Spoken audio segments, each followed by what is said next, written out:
I don't think I'm being overly dramatic when I say that the book of Job is perhaps one of the most difficult books in the Bible to read. I think that it's difficult for a few different reasons. Number one, it's 42 chapters of pretty much constant poetry. I don't think man was created to read that much poetry. It just kind of goes beyond our human capabilities, but there it is. And that's hard. I always found poetry kind of hard, when I was in high school and stuff and we were doing poetry and literature class. I found it challenging to read, and yet this is poetry. This is considered one of the poetic books of the Bible, and it's a lot of poetry.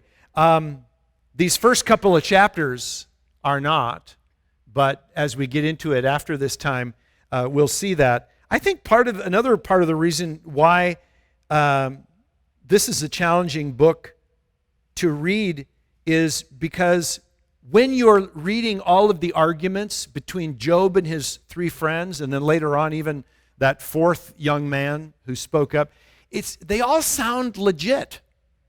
I mean, have you ever kind of read through that and you kind of read what one says and you go, yeah, that's true. And then you read something the other guy says and you go, well, that's true too. And so you kind of end up going, what's the deal here?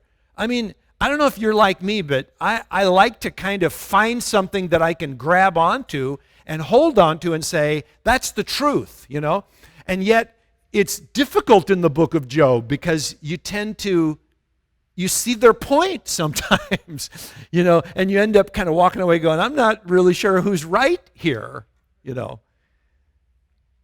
And then I think a third reason why reading through and studying through the book of Job is challenging is that this book raises what is arguably the most challenging question that mankind has ever formulated, and that is, why does God allow suffering? And when he does, where is God?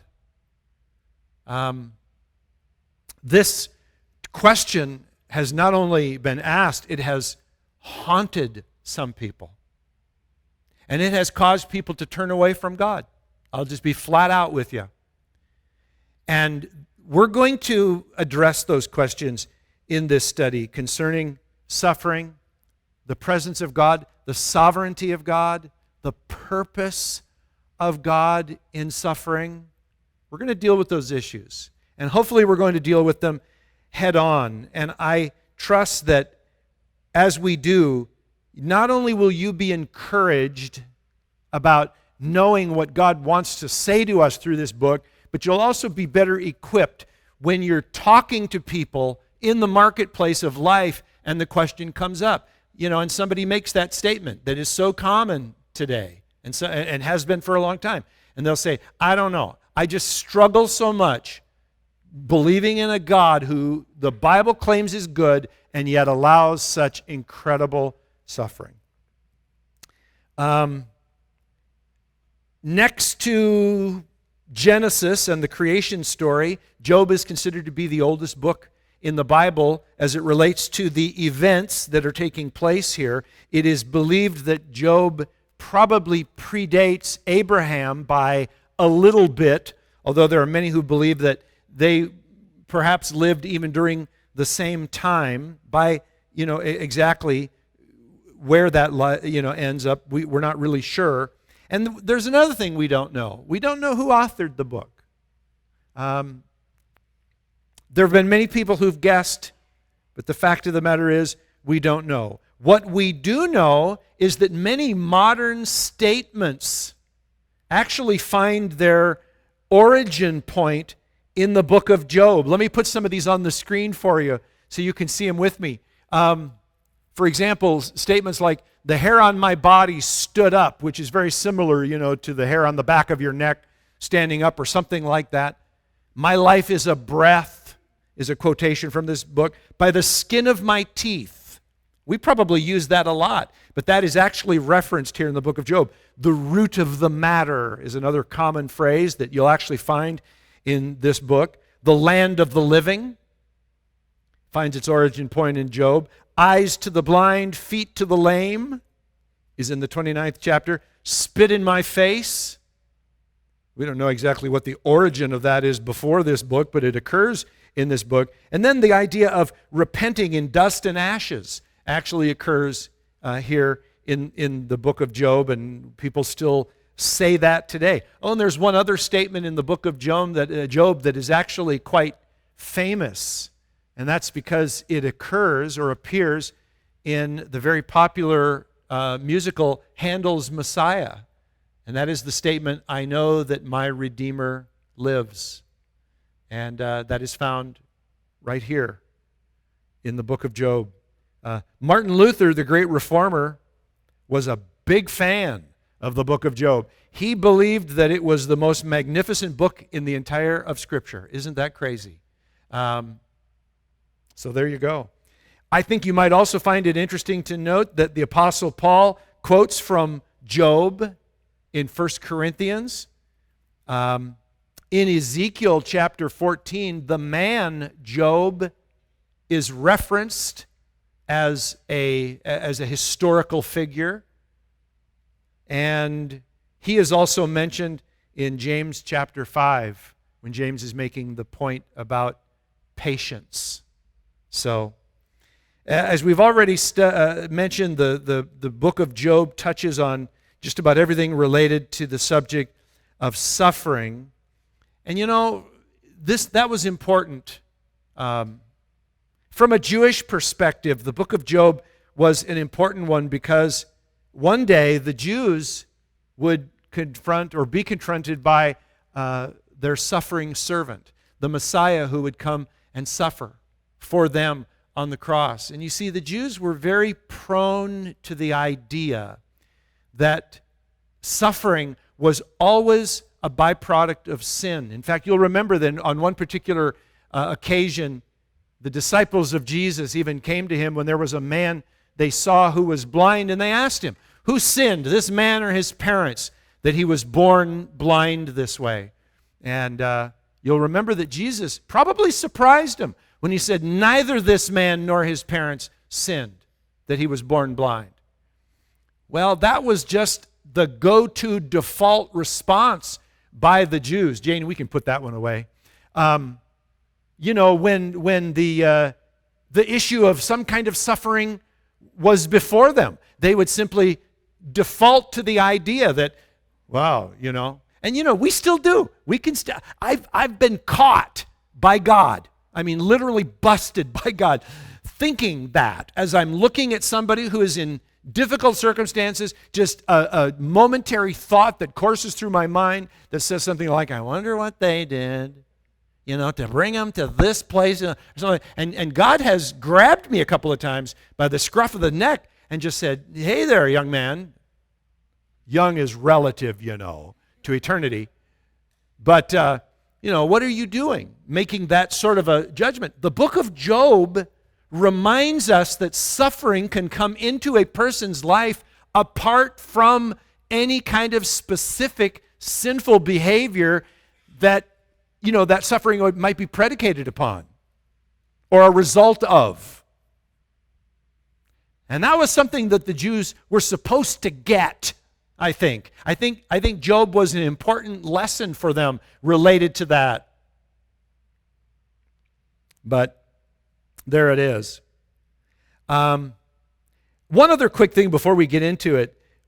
As we're going to see later, and much later actually in the book, there are actually several statements in the book of Job which have been proven to be scientifically advanced. And what I mean by that is advanced beyond the time in which it was written. At this time, science was greatly in the dark ages, and the understanding of the universe and other things related to the earth and so forth had not yet been discovered. And yet, as the Lord speaks to Job out of the whirlwind, he is going to make several statements to him that only in recent scientific discovery have we been able to essentially understand. And let me put a few examples of this on the screen here for you, such as the evaporation and precipitation cycle, which you might completely take for granted. Water evaporates, it goes up into the clouds, it precipitates again down upon the earth. There it sits. The sun shines on it. It evaporates once again, rises as a mist up into the clouds, where, this cycle of evaporation and precipitation, this isn't something that science has always understood. We understand it now, but it is mentioned in the book of Job way before scientists had recognized it. Wind and weather directions, another thing. The composition of the human body is mentioned in the book of Job, way ahead of its time. The suspension of the earth in space. The book of Job makes reference to the fact that the earth is essentially suspended in space. Various ocean bottom phenomena, cloud lightning relationships, the orbits of heavenly bodies, and their influence upon the earth. Those things are mentioned in the book of Job, and yet they are way ahead, shall we say, of any kind of scientific discoveries of their time. So there's a bit of an introduction for you. Let's get into the text of Job chapter 1, and let's begin reading there. It says, "There was a man in the land of Uz whose name was Job, and that man was blameless and upright, one who feared God and turned away from evil." I want you to stop there for just a moment, please. Based on what we read elsewhere in the Bible, it appears that Uz, this land that Job lived in, was located in what is now known as Edom, or would later on be known as Edom. It certainly wouldn't have by that time. Edom hadn't been born, but it would be located somewhere south and east of Canaan, which of course would then be later known as Israel, or the land of Israel. And also you'll notice in this very first verse of the book of Job, we're introduced to the main character in our story. And it's a very positive introduction. Specifically, we're told that Job feared God and he was blameless. I want to talk about that for just a moment, because a lot of people don't understand some of those terms. For example, fearing God. This is not a kind of terror or cringing in fear. Many years ago, I had a guy come up to me after a service after I referenced fearing God, and he really took me to task and said, it's not good that we would fear God. Well, he was interpreting fear as that cringing sort of, there's no way I'm going to even approach this God because I'm afraid of him, sort of a idea. That's diophobia, which is an unrealistic terror of God. And by the way, that's a very real phobia, where people are just deathly afraid of God. And it's a terrible thing to see in a person. But that is not at all the biblical idea of what it means to fear God. The idea of fearing God is quite different, but it does depend. It is different depending on whether you are a believer or an unbeliever. If you are an unbeliever and you say you fear God, that would cause an individual like that, if they truly fear God, it would cause them to consider their actions and their sinful behaviors and to basically come to God and find some way of escape. Because again, the idea of fearing God, keep in mind that an unbeliever doesn't necessarily mean, I'm not referring to someone who doesn't believe in God. I'm talking about someone who hasn't yet come to Christ and availed themselves of the benefits of the cross.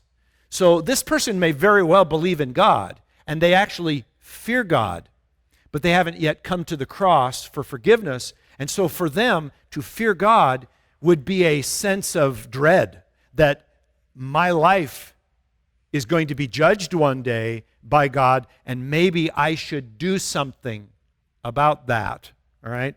Now, the fear of God as it relates to a believer takes on a decidedly kind of a different tone. And it's basically for the reason that they know that the penalty of their sin has been paid by Jesus on the cross. And so the idea of fearing God is not a sense of dread that they're going to be judged, because the believer knows that Jesus has already been judged. And so for them, judgment is a past event. It took place already at the cross, and they believe that what Jesus said on the cross was real when he said, "It is finished." And you guys know that that means paid in full, literally. So the believer knows and understands that. And so there's a different understanding as it relates to fearing in God. For them, fearing God is a sense of understanding that, God disciplines those whom he loves. So the fear of God, it does still affect my behavior, okay? Just because I'm forgiven and I know that Jesus died for me on the cross doesn't mean that I get a get out of jail free card as it relates, or free pass as it relates to sin, right? It doesn't mean that I can go and, hey, I'm having a good old time here because, hey, I'm forgiven, so I can just kind of do anything I want to do, sort of a thing. No, as a believer, I understand, and I have a fear of God that relates to God loves me, he's my Father, and if I'm in the wrong, he's going to discipline me. He will do it out of love, mind you, but he will do it, And nobody likes to go to the woodshed, right? I never cared. Of course, my family didn't have a woodshed, but you understand the idea there behind that. No child likes to be disciplined by their parent, and none of us likes to be disciplined by God, but we understand that it's a principle that is connected to our relationship with him. So a fear of God takes that into consideration. Hey, yes, I'm forgiven at the cross, but God is still sovereignly overseeing my life and so forth. Obviously, we will never more experience the danger of hell, so that fear is gone. I would have to say that our fear as a believer is more a connection to a reverence, and an awe. In fact, let me show you how the writer of the book of Hebrews puts this, because I think this is so well said. He says, "Therefore, let us be grateful for receiving a kingdom that cannot be shaken, and thus let us offer to God acceptable worship with reverence and awe, for our God is a consuming fire." Now, why would the writer of Hebrews say that to believers? Our God is a consuming fire. Listen, we aren't worried about the fire of hell, but we do still understand that our God is a fearful God to behold. And we approach him with then reverence and awe as we come to worship before him. We are comforted in the understanding that our salvation is secure in Jesus Christ, but again, that doesn't allow us the freedom to live as we want. And then John also discusses this issue of fear in his first epistle when he writes this, By this is love perfected within us, so that we may have confidence for the day of judgment." I hope you have confidence for the day of judgment, because as he is, so also are we in this world. There is no fear in love, but perfect love casts out fear, for fear has to do with what? Punishment. And whoever fears, as it relates to punishment, has not been perfected in love. In other words, John is saying, if there is still a fearful expectation of judgment in you, you have not yet been perfected in the love of God as it relates to the cross and the forgiveness and mercy that is ours through Jesus Christ. And that happens, That's why we have people who get saved repeatedly until they finally come to the place of just really, truly embracing the fact. And when I say get saved repeatedly, you know what I mean by that. You can't get saved repeatedly. You get saved once. But in their hearts and minds, they feel like they got to do it over and over again. It's like they're not really confident that this thing took, And so they come down again. Hey, I need you to pray for me so that I can be saved. And so, wait a sec here. I remember you coming down 2 weeks ago for the same thing. Yeah, I know. I'm just not confident that it really took hold, so I want to do it again. That person hasn't yet been perfected in love. They haven't truly embraced, the faith that what Jesus did on the cross was sufficient to take care of all of their sins. And their fear of God is at a place that it should not be. It's still in the place of almost like an unbeliever. So, the other word that you'll notice here as it relates to Job that is used of him is the word blameless. Did you catch that? This does not imply moral perfection, although I'll be honest with you, the Hebrew word can be translated perfect instead of blameless. But basically, it just means that Job was not a man who was liable to blame. He was careful in his dealings with God, that whatever might have happened, he's going to leave nothing to chance. He's going to go and he's going to ask for forgiveness. And so we're going to see how his blamelessness kind of plays out in the next few verses. But again, in the larger context of what God was trying to communicate to the Jews through the book of Job by saying Job was blameless, was to communicate to them that the suffering that now is going to come into his life is not a byproduct of sin and the blame that would otherwise come from it. And again, that's something the Jews struggled to understand. But you'll notice here that God is repeatedly telling us this man is blameless. He will do that through these first couple of chapters.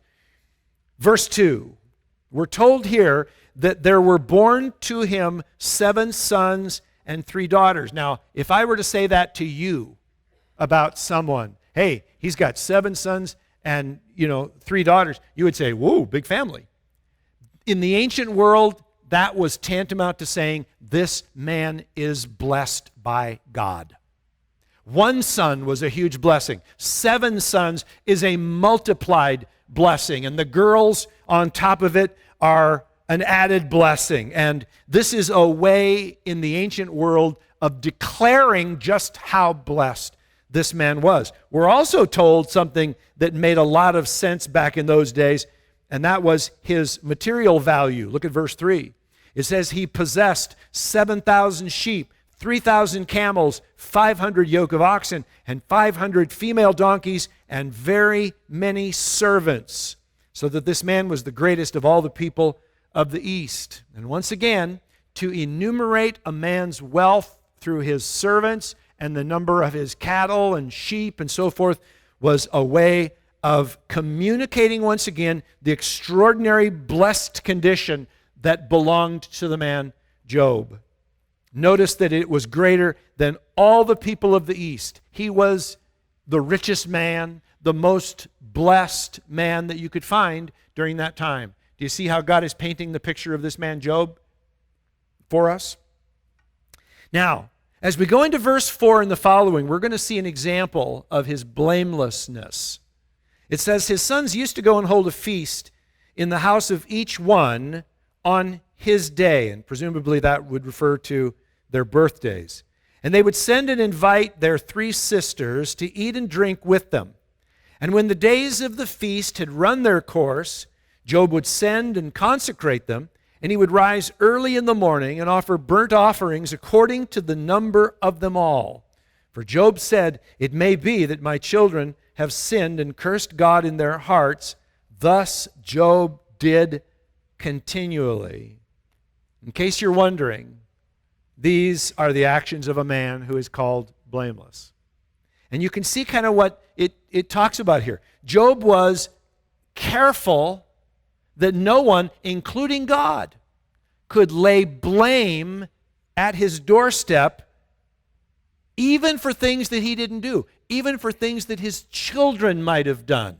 And so we're told here that at least 7 times a year, unless some of these boys were twins, at least 7 times a year, he would offer up burnt offerings just in case any of them had sinned. He wasn't personally aware of anything that had happened. He's simply saying it might have happened, and so we're going to cover our bases, I don't know if that sounds ridiculous to you, but honestly, I don't think that it is, for a couple of different reasons. Number one, Jesus taught us when the disciples came to him and said, teach us how to pray. He taught us to bring those things before the Lord. Lord, forgive us. As we forgive others, forgive us. That was supposed to be a regular part of our prayerful time to God. Hey, God, I need to be forgiven. And sometimes you might say, well, I don't really pray that all that often because I'm not really aware of anything specifically necessarily that I've done wrong or that I really need to ask for forgiveness of. Do you understand the difference between that attitude and Job? Job wasn't aware either. But he didn't just offer up a quick prayer. He put together a whole sacrificial sort of a deal where he would offer up these burnt offerings to God related to his children and what they might have done. That's a very careful man. But it's a man who's careful to be blameless. And that's kind of the point behind it. But there's another reason why this is a good thing for us to hear that Job did. And it has to do with when we get together with family. I don't know if you've noticed, but sometimes when we get together with family, we tend to kind of let our hair down in ways that sometimes isn't quite so good. We're so comfortable with family members. We don't feel like we have to say anything special or do anything special. This is just family, We can burp in front of them and, say things that we probably wouldn't say, or perhaps even do things. Talk about people in ways that we might not be willing to talk about people when we're with those who are non-family members. And remember here now what's going on. Job's family, his kids, would get together to feast on their birthdays. And it was during that time that Job chose to make sure there was a sacrifice just in case they might have sinned. I think Job knew and understood something about that kind of familial connection that we have with those in our families when we come together. Let me share with you on the screen here something C.H. Spurgeon wrote about this. Look at this. What the patriarch did early in the morning after the family festivities, he says, it will be well for the believer to do for himself ere he rests tonight. Amid the cheerfulness of household gatherings, it is easy to slide into sinful levities and to forget our avowed character as Christians. It ought not to be so, but so it is, that our days of feasting are very seldom days of sanctified enjoyment, but too frequently degenerate into unhallowed mirth. Alas, for the poor hearts, those facts, or for our poor hearts, those facts prove that the house of mourning is better than the house of feasting, as it says in the book of Proverbs, I believe. Anyway, I read guys like Spurgeon, and it's kind of fun to read a 19th century author / preacher because, they kind of talk funny. But beyond that is the reality of what he's saying. And I think there's something for us to think about. So, by the way, there's something else I just want to bring up about Job before we move on, and that is the incredible rarity that the man is, because we've already been told something. We've been told that he was incredibly blessed, meaning he was amazingly wealthy. I mean, the guy was filthy rich. How many filthy rich people do you know? Well, do you know at all? But do you also know who are also individuals who care about what God even thinks? It is an incredible rarity for a very wealthy individual to be concerned about being blameless before God. Most just don't care. Most don't give God a second thought. You'll remember what Jesus said to his disciples. It is easier for a camel to go through the eye of a needle than for a rich man to enter into the kingdom of heaven. Why? They just are so full of themselves and full of the blessings of life that they honestly just don't see their need of God, and they don't reach out to him. But here's Job, a man of great wealth. In fact, it says the greatest of all the men of the East, and he is a man who has a heart for God and desires to be right with God, even when he isn't aware that anything wrong has been done. I find that amazing. Now, as we come to verse 6, you're going to notice that the scene of our story changes drastically. We're going to go from earth to heaven. And we're going to deal here with some spiritual realities. And it begins in verse 6 by saying, "Now there was a day when the sons of God came to present themselves before the Lord, and Satan also came among them." All right, we've got some things we've got to deal with here. First of all is the term sons of God. Bene Elohim is a general term in the Hebrew that basically refers to children of God. In this case, it is referring to spiritual beings. And you'll notice that I didn't just say angels, because when we say angels, we typically think of the angels who are at the beck and call of God to do his will and so on and so forth.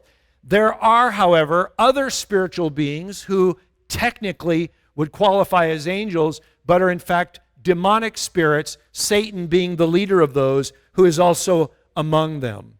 And here he is referred to by the name Satan, which in the Hebrew means accuser, and that's exactly what we're going to see him do to Job, as he accuses Job to God. Now, the other question that people ask when they read this verse is they'll say, what in the world is Satan doing coming before God in heaven? I thought Satan was cast out of heaven. I thought Satan lost his place in heaven, as we've been told, and so forth. And what is he doing here? Well, the fact is Satan has officially lost his place in heaven, but several passages in Scripture, this being one of them, shows us that he still has access to heaven, and he will appear before God from time to time to accuse God's people. And that's what we're going to see him doing here, and that's what we see him doing elsewhere in the Scripture. So here we go. The first to speak is the Lord. The Lord said to Satan, "From where have you come?" And Satan answered the Lord and said, "From going to and fro on the earth and from walking up and down on it." You know, sometimes you think, you ask the question, well, where is Satan? Well, I don't know. I think he's in this hot place sort of thing. You know, there's fire, and he's like tending the fires, and I guess it's where, you know, he's in hell, I guess. You know. Listen, Satan is here on the earth. And even as he says to the Lord here, he was on the earth, walking to and fro. In other words, you know, moving across the... Now, Peter tells us when we get to the New Testament what he was up to, walking around on the earth. Let me show you this passage from 1 Peter chapter 5, verse 8. He says, "Be sober-minded, be watchful. Your adversary, the devil, prowls around on the earth like a roaring lion, seeking someone to devour." That's what he's doing. He's not walking around looking for a good Mexican restaurant. He's seeking someone to devour. That's why Satan is moving back and forth upon the earth. Remember that always. Satan comes to steal, to kill, and to destroy. All right? So the Lord said to Satan, "Have you considered my servant Job, that there is none like him on the earth, a blameless and upright man who fears God and turns away evil?" Isn't that great? This is right from the lips of God. You know, earlier we heard it from the author of this book. Now we've heard it from the mouth of God. You know, when God says that you're upright and blameless, you're upright and blameless. If I say you're upright and blameless, I could just be like, I don't know, buttering the bread on both sides because I wanted to ask a favor of you or something. You know, I'm flattering you perhaps by saying, "Hey, you're an upright and blameless man," or "You're a good guy." You know, I don't have the authority. God has the authority. He is the Supreme Court. When God says you're doing good, you're doing good. And Satan is going to respond here, verse 9. Then Satan answered the Lord and said, does Job fear God for no reason? Have you not put a hedge around him and his house and all that he has on every side? You have blessed the work of his hands, and his possessions have increased in the land. In other words, what Satan is saying to God is, of course he loves you. Who wouldn't love you? You take care of him. You're good to him. Notice he says you have a hedge around him. You know, what does that mean? It means you're protecting him. You've got him hemmed in. I can't get to him. Of course he loves you. Notice what he's doing. He's accusing Job to God. Of course he loves you, but he has ulterior motives to love you. Of course, right? And then he goes on. Verse 11. But stretch out your hand and touch all that he has. I guarantee you, God, he will curse you to your face. In other words, take away some of his stuff. Some of this stuff you've blessed him with that he likes so much. And I'll tell you, this man, this blameless man of yours, he'll spit in your face. He'll want nothing more to do with you. Quite a challenge, huh?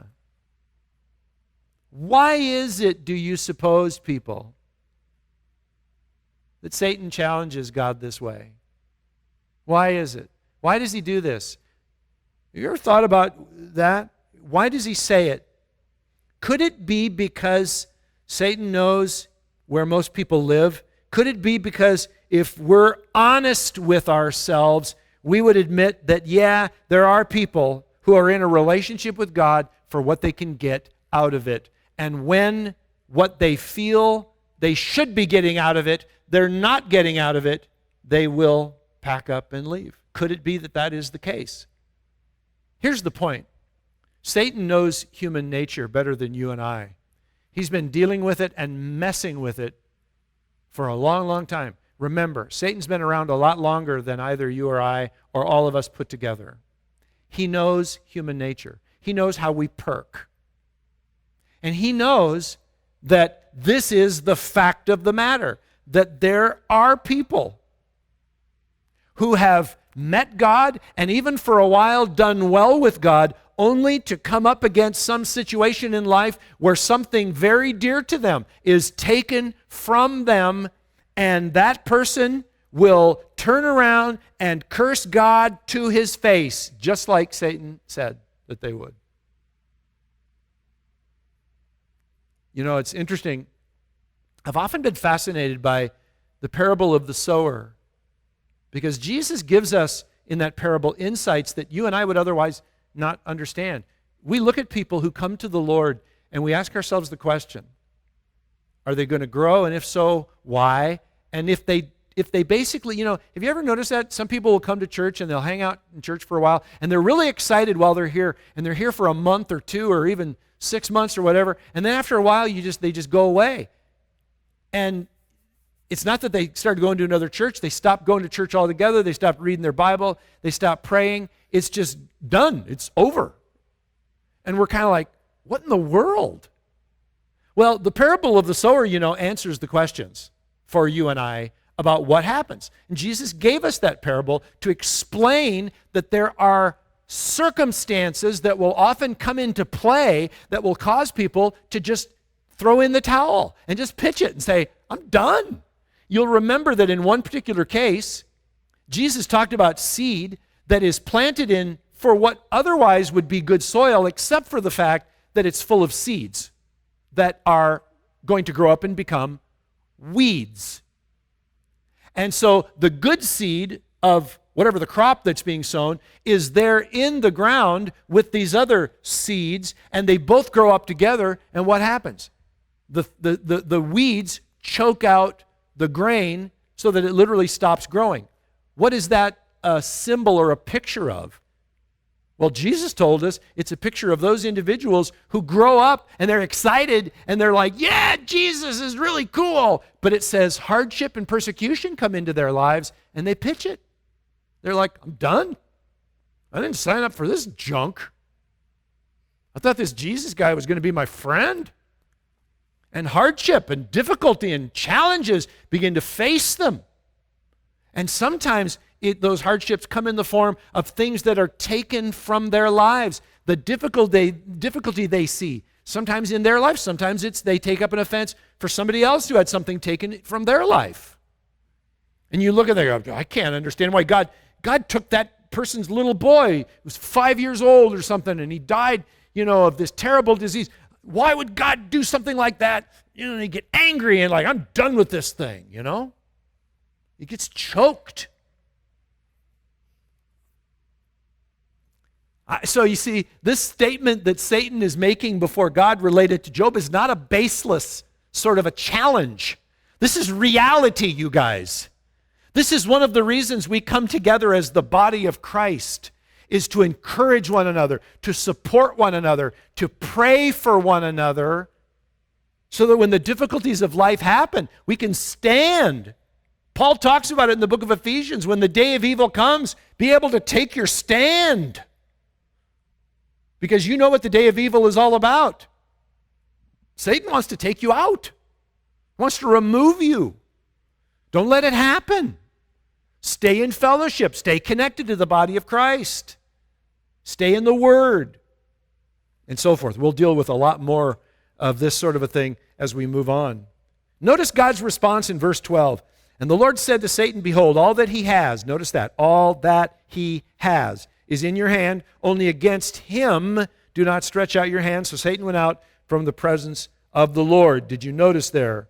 The Lord gave Satan permission to affect the things that belong to Job. Did you catch that? I bring that up, and I think it's an important thing to understand. It's vital, in fact, that we understand that Satan could not touch anything belonging to Job without God's expressed permission. Why do I bring that up? Well, I bring it up for the simple fact that there are many believers who somehow have embraced the idea that Satan has some kind of free, unlimited, access to all of our lives, that he at any time can come in and just, do whatever he wants. Come in and, pillage and whatever else. And honestly, that's just not true. Yes, we're told to be aware of Satan's wiles. Yes, we're told to do spiritual warfare from time to time. But the idea that Satan has unlimited access to our lives is not true. You'll remember at the Last Supper, Jesus told Peter that Satan asked to sift him as wheat, to sift Peter as wheat. Remember when Jesus said that to him?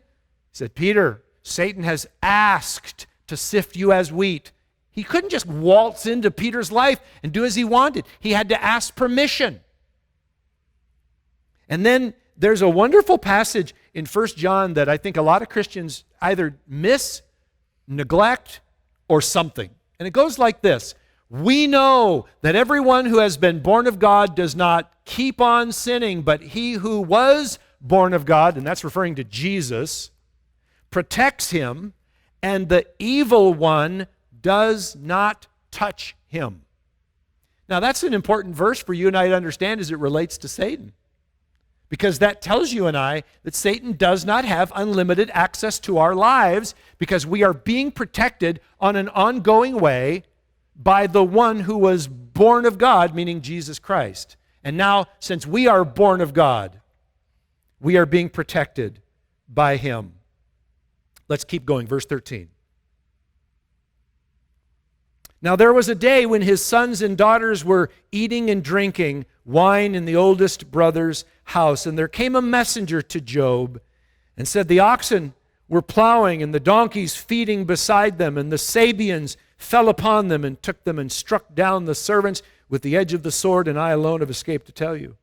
And while he was yet speaking, notice that he is not even done telling his tale of woe. It says, there came another and said, the fire of God fell from heaven. I love how that's mentioned here. You and I know this is a work of the enemy, but it is characterized here as the fire of God fell from heaven and burned up the sheep and the servants and consumed them. And I alone have escaped to tell you. And while he was yet speaking, there came another and said, the Chaldeans formed 3 groups and made a raid on the camels and took them. and struck down the servants with the edge of the sword, and I alone have escaped to tell you. And while he was yet speaking, there came another and said, your sons and daughters were eating and drinking wine in their oldest brother's house. And behold, a great wind came across the wilderness and struck the four corners of the house, and it fell upon the young people, and they are dead. And I alone have escaped to tell you. Can you imagine? I can't. I mean, these things, to even have them happen in one man's life is almost unthinkable. But then to hear about these happening in a day, and the information and the news of these happenings coming to Job one on top of the other before he even has time to process the fullness of what is being said, yet another messenger comes along with more bad news. And I don't know how you would respond in a situation like that. I don't know how I would respond, honestly, in a situation like that. What I'm amazed at is the way Job responds. And it's given to us in verse 20 in your Bible, and it says, then Job arose and tore his robe and shaved his head and fell on the ground and cursed God. Doesn't say that, does it?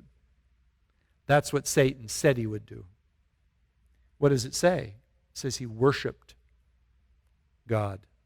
People, please don't mistake the difference between praise and worship. Job is not giving thanks for what he has just heard. And to worship God is not necessarily to give thanks. We worship God because he's worthy of our worship, of our adoration. But what is amazing about this is that in the midst of these terrible things, when the vast majority of people would do exactly what Satan said Job would do, and they would turn to God and they would scream at the top of their lungs and never give him a second thought except to hate him. That is the time when Job falls upon his face and begins to worship his God. And it really truly is amazing. But what Job is doing here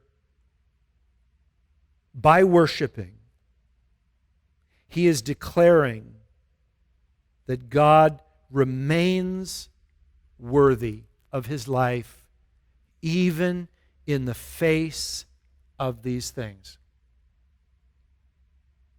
People, that we could talk about this for weeks.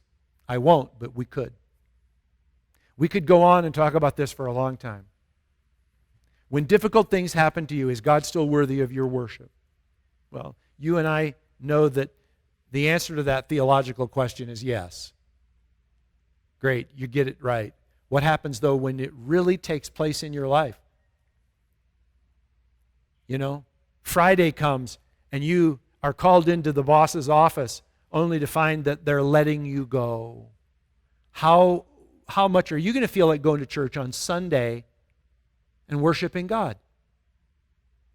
When you know that job took you a long time to get, you finally got a job that paid a decent wage, and you know that there are not that many jobs to be had, and now you're facing a long, extended search process that is probably going to get you into financial difficulty because there's no more savings, there's no more nothing.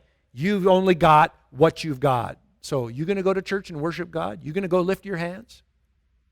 The fact of the matter is, I think the vast majority of us would probably take a weekend and say we needed to kind of just get ourselves kind of put together here a little bit because, life's been kind of hard this last week. The fact of the matter is, we're not really sure if we're happy with God. And we're not sure if he deserves us coming to church and paying him all kinds of special attention when what we've just had happen to us is we've lost our job. And that's just obviously one example. I want you to notice what else Job said, and this is an amazing thing. Verse 21, he says, and he said, naked I came from my mother's womb, and naked shall I return. The Lord gave, and the Lord has taken away. Blessed be the name of the Lord. And in all this, Job did not sin or charge God with wrong. That statement is pretty amazing, isn't it? Job is basically saying, you know what? When I was born, I didn't have anything in my pockets. I didn't even have any pockets. I was naked. I had no possessions in my hand. I had nothing. I had nothing. Everything I ever received in life, God gave me. It was His to give. It was His to take away. It's not mine to say, that's wrong, God.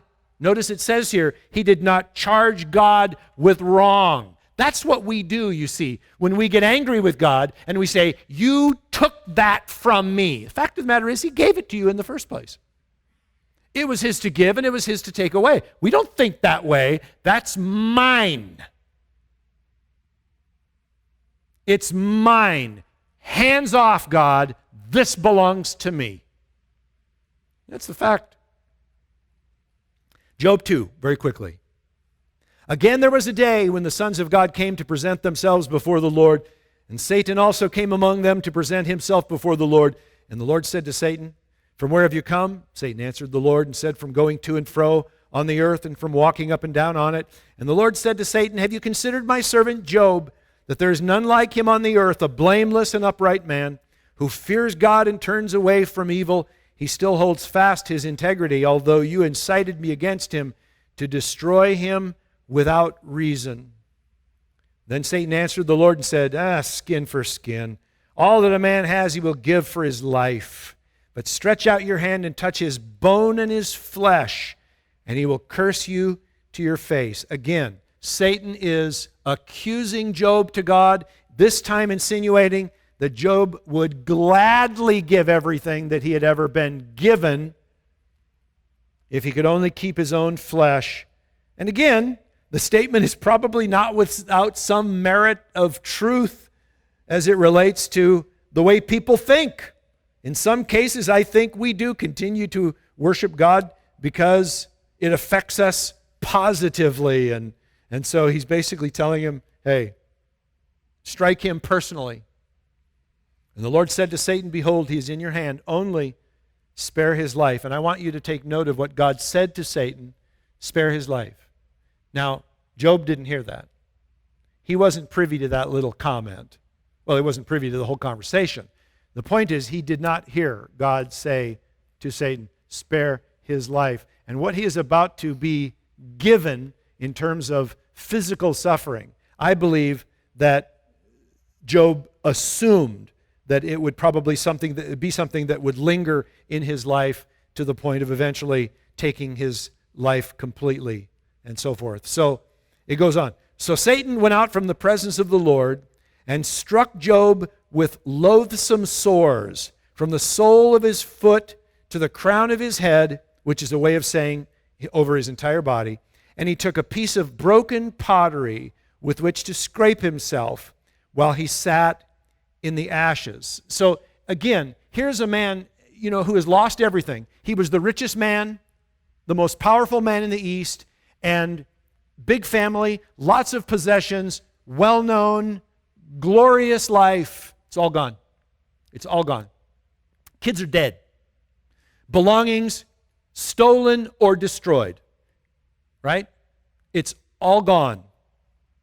And now he is inflicted with a physical ailment for which I believe Job probably assumed, from which he would die. And now, what is he to do? He's sitting literally in an ash heap, scraping his sores, presumably to get some kind of relief from them. And there you go. By the way, here's an important point. This is the last time we hear from Satan.